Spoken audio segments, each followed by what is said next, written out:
Hey, everybody. Welcome to That Expert Show, where you help run the show. I'm Anna Canzano. Thanks so much for being part of our show tonight.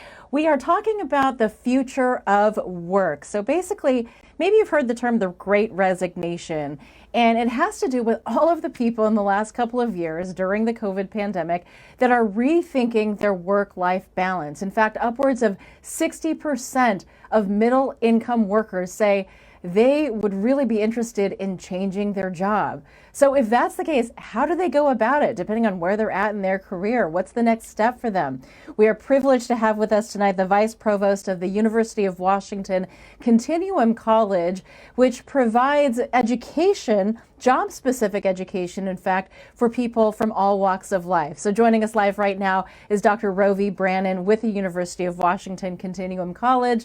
Rovy, thank you so much for being on That Expert Show. Thank you so much for having me. I'm delighted to be here. Can you paint a picture for us of what has happened the last couple of years and the types of inquiries that you are getting from people who are contacting University of Washington saying, you know what, I need to make a change? I think I would say it's the greatest variation in students that we've ever seen in our history. We have people coming back for all reasons from all walks of life. And it's not just, as you noted, the Great Resignation. It's really a great reevaluation. And so previously, we may have seen people calling us because they are looking to upskill or to get a promotion at work, maybe even to change jobs, but perhaps within the same industry. And today we have people who are leaving their jobs entirely, leaving careers, changing career fields, really experimenting in life, not just with their work, but also with how they want to work, how they want to balance work with the rest of their lives. And that's really a big change that we've seen in the last 2 years. And I will say that that people are calling with more questions about how education can fit into these highly varied lives as well. So some big changes that we've seen just since the pandemic, and really is reflective, I think, of not just the pandemic, but also in general, where we see work moving as we head into the future. Yeah, I mean, I think with a lot of people working from home and just the changes that have happened, you know, there may not be a return to the way that things used to be. And I don't know that that's necessarily a bad thing. I actually think it's a great thing that people are reevaluating their lives and being more mindful about, you know, what they're doing with their time, how they're spending it, how they're making their income. You know, when you look at continuing education, though, and I do want to invite, if you're watching us live right now, particularly if you're watching via the Oregonians Facebook page, welcome to this conversation about the future of work. I invite you to join the dialogue by posting your question for Rovy about, you know, what your future might look like, or if you know somebody that might be interested in this, go ahead and share this live stream. You know, when people think about how they might change where they're at in life, or they're stuck in a career or a job that they're unhappy with, what are their options when it comes to continuing their education or maybe even changing industries? Well, I think the great news is the options are more highly varied and wider than they've ever been. If we think back to the Great Recession for universities and colleges, it was really the moment where many of us went online with degree programs. If we fast forward to the last 2 to 5 years, what has really happened is an explosion of opportunities in non-degree spaces, really more focused on the depth of skills people need for new work. That are more flexible, they fit into schedules, and they can provide shorter bursts of retooling for folks who are looking to make those career changes. And so if you haven't looked at the higher education universe in the last 5 or 10 years, it is very, very different, and really does include a lot of programming that is directly focused on workforce skills, workforce-based skills, in addition to all of the professional programming as well as the traditional degrees that are still available.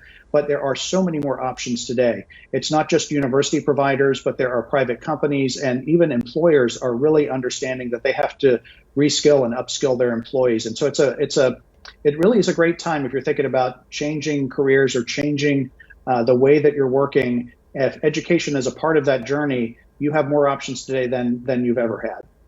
Yeah, that's very encouraging to hear that.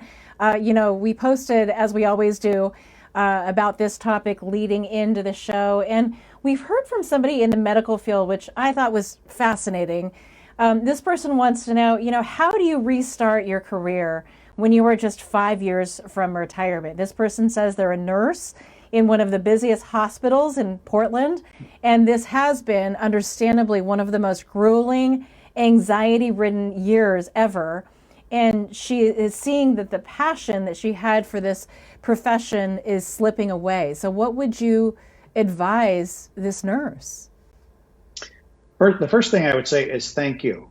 Thank you to this nurse and to all the other frontline healthcare workers. It has been an unbelievable time over the last 2 years. I have some nurses in my extended family. I know what they have been through, and I really appreciate everything that anybody in the healthcare industry has done for us. So, and the burden is immense. Of course, we have a massive healthcare system as a part of the University of Washington too, and we see that the burnout is real. So, I hesitate to tell anybody to leave the healthcare field right now, because obviously we need all the healthcare workers that we can get at this time in our country.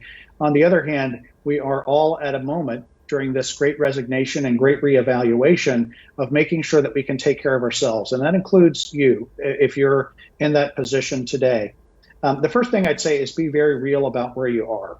And so if you're 5 years from retirement, make sure you're taking into account what you need for retirement, all of the sort of pragmatic things about your current position, any pensions or other retirement benefits that you may be eligible for. Those things really do matter. And I do think that if you're a little bit younger, you might be able to take a little bit of a chance, but I would suggest making sure you're very clear about what you might think about 5 years away. And what we're seeing is, for many people, retirement isn't the end of work. It might be a new phase of work. And so part of what we're telling people is, if you're at that point where you're not quite ready to retire, but you're seeing that on the horizon, is to begin to think about what you want that life in retirement to look like. And for some people, it's going to be the end of work and they're going to spend time with family and traveling. But for many people today, they want to keep working, but they want to do the things they have enjoyed doing over time. So it's important to think maybe that horizon seems like 5 years, but you might want to think a little bit longer and what those passions might look like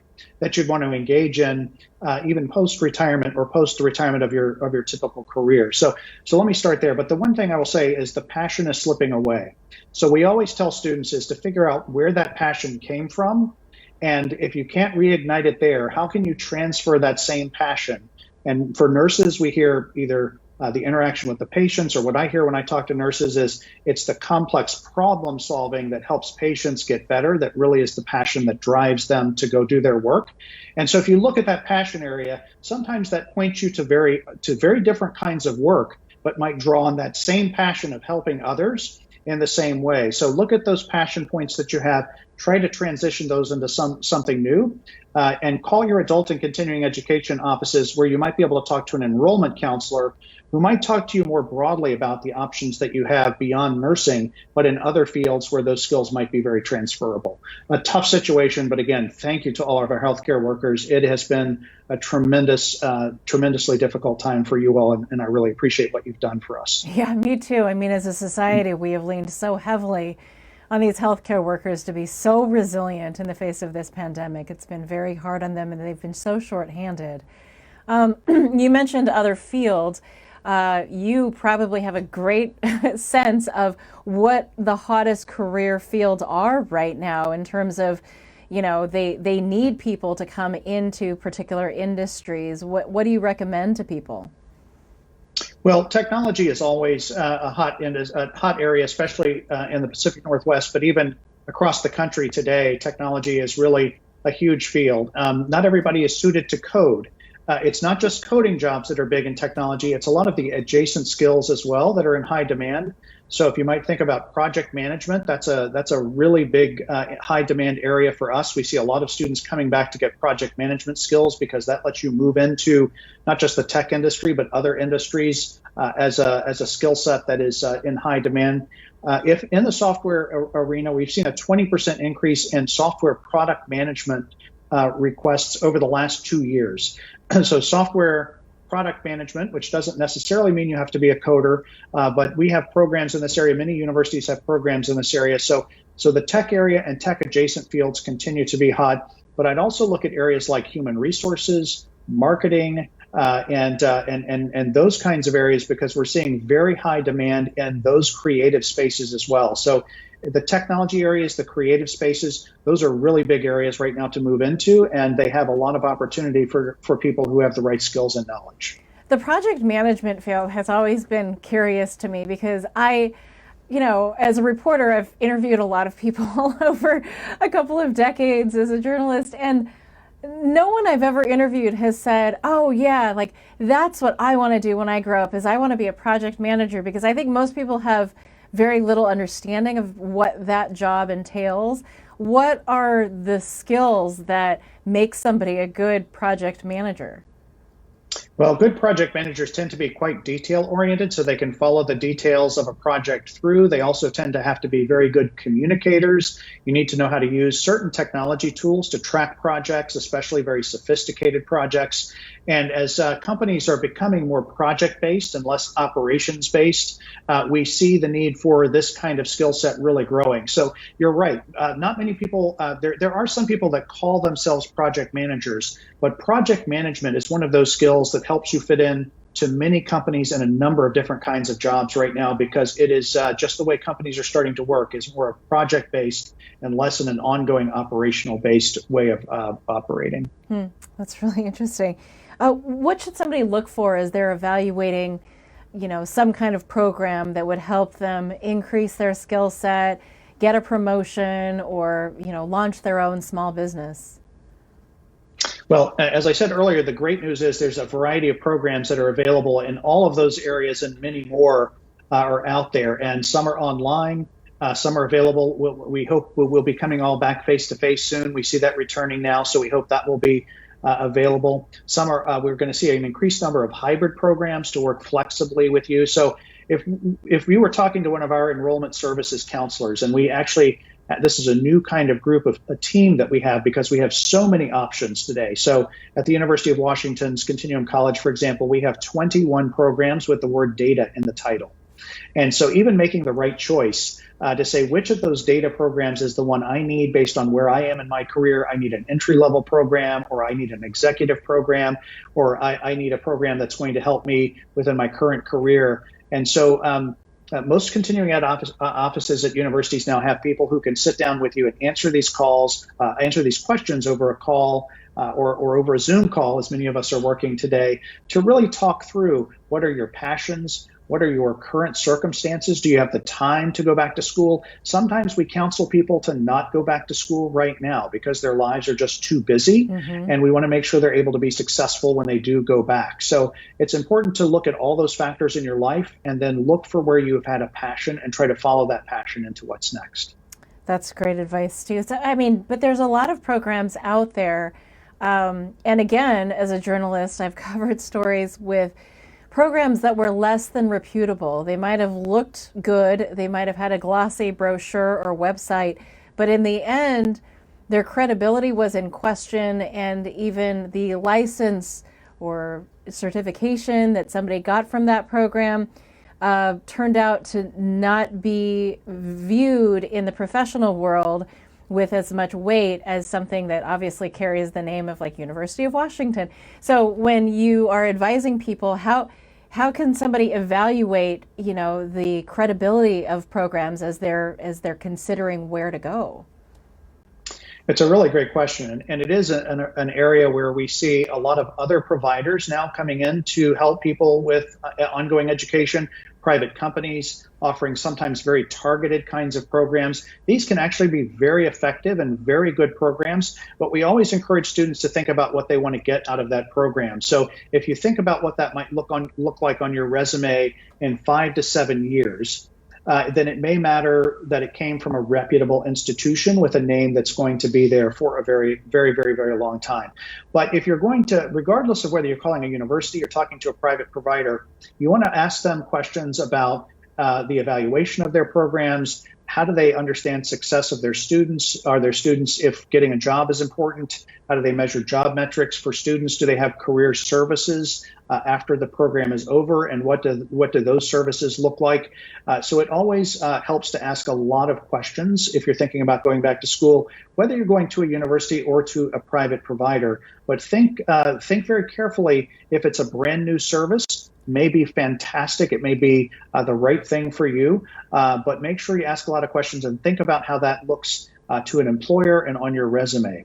A lot of times you can ask these providers, are they working directly with any employers? And they can talk to you about employers that might be using their services to bring new employees in. And that's also a growing part of the ecosystem that we see.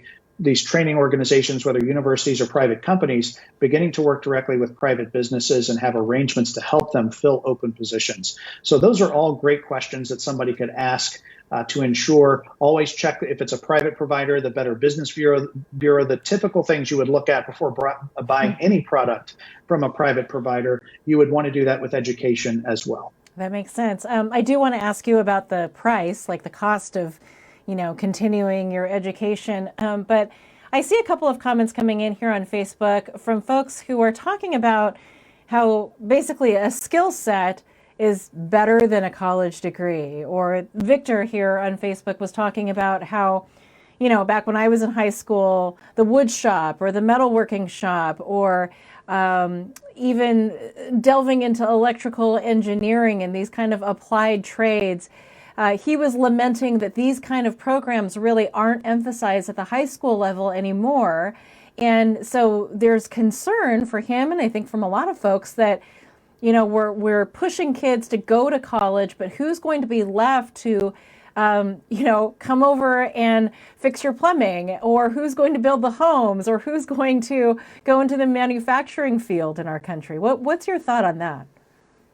Well, I certainly say that people should follow their passion, and not everybody is passionate about college, that's for sure. I will say, as someone who, as a high school student, I was told I was not college material, and I should consider shop class as an option. And I was not very good with my hands, so that was a problem for me. But I did go into construction. I started my own business. I played music for a number of years, and then I returned to college as an adult student after having done many of those things and beginning to realize where my passions are. So I will say that I would agree with the commenter there that it is a shame that we have pulled back on some of those critical trade skills that I think could be so beneficial for so many people and are essential for our economy throughout the country to be able to have people who can do those skills very well.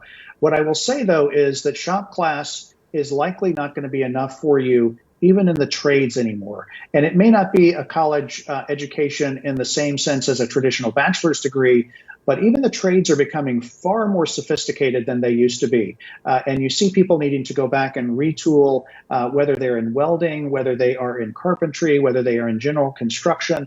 Regardless, certainly the maritime industry is changing and people have to retool and go back and get training. So it's higher learning, but maybe not traditional higher education. And I do think some form of higher learning is important to just about everybody. But I would agree with that commenter that we do need people who are really expert in the trades and can continue to do the work that keeps our ships running and our buildings being constructed and all of those things that are essential for us to have a great life as well. I just think even those jobs should offer opportunities for ongoing development, whether within that trade or perhaps to let somebody advance their career within the construction industry, for example. Well, and frankly, I mean, those kind of jobs can provide a living wage. They can be quite lucrative. You can go into an apprenticeship program and you can have a great career in those kind of trades.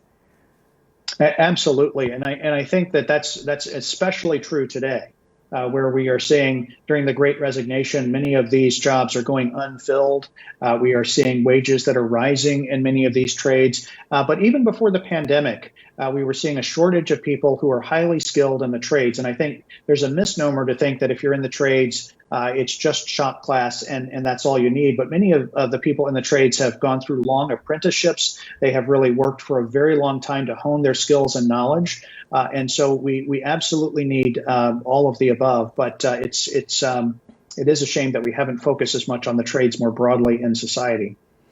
When you talk about the cost of continuing education, can you give us some idea of what somebody would expect to pay if they were either at the University of Washington or elsewhere?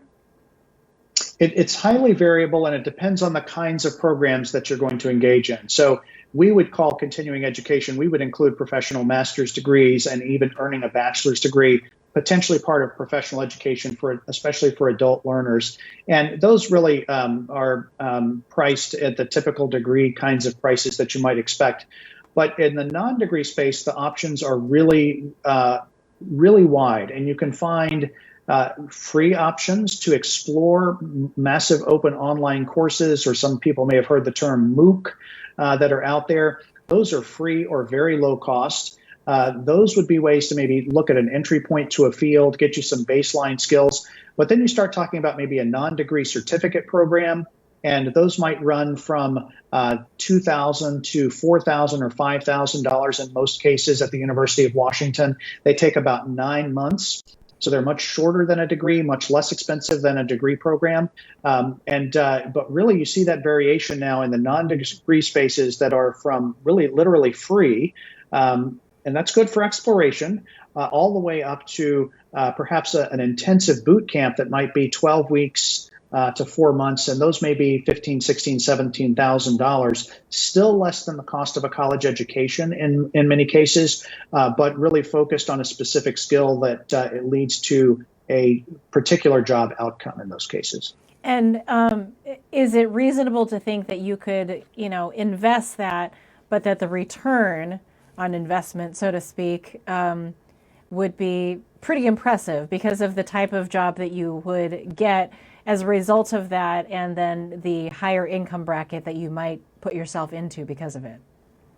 Yeah, I think we see a lot of adult students really looking to do this today, to earn a certificate, to get that first step into a career space that changes their financial well-being. And when you move from a service job that may be hourly, and again, there's some great jobs out there, but for folks who really want to move into something with a longer term career path, getting that first certificate often opens that door. And once that door is open and you can earn a living wage at the job that you're doing, then you open the door to the opportunity to learn even more. We're very careful to tell people, whether you earn a degree or a certificate today, that is not going to be the end of your learning. And if you start with a certificate, you really need to go into that with the idea in mind that that certificate opens the first door.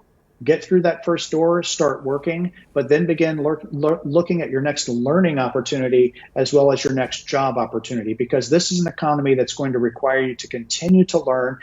Ask your employer, because they may have programs as well, but you should always keep your eye on what's next and what's coming, so you can continuously stay ahead of that curve.